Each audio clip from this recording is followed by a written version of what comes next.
So, meron akong announcement sa inyo, no? About dito sa pag-sleep stream ko. Well, na-appreciate ko yung mga comment sa aking mga videos. And natutuwa ako dun.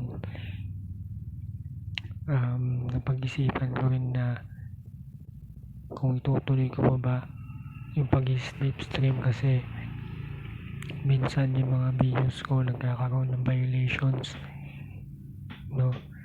At kahit na ini-edit ko pa ito, pero nakakalusot naman minsan. Kaya naman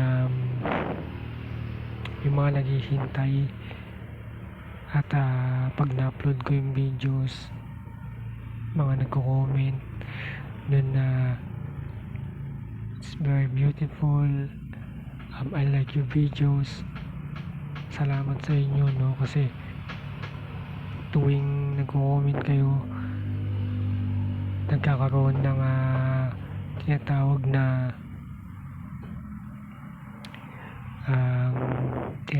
na ano bang ibig sabihin nito?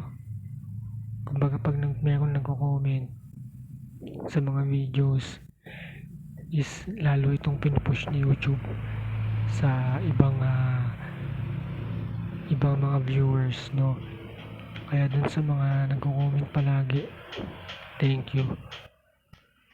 So yun nga, napakadelikado pag magko-content ka ng mga ganito kasi nagkakaroon siya ng violation tulad ng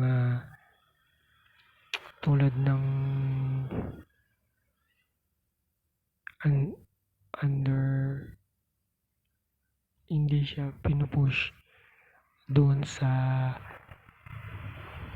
mas malawak na viewers, ika nga, no? Mas malawak na viewers and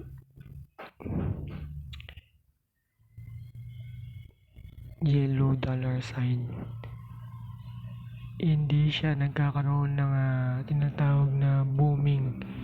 Kumbaga pag nagkaroon na siya ng violations na tinatawag kulay yellow, hindi na siya pinupush, no? So yun lang. So itutuloy natin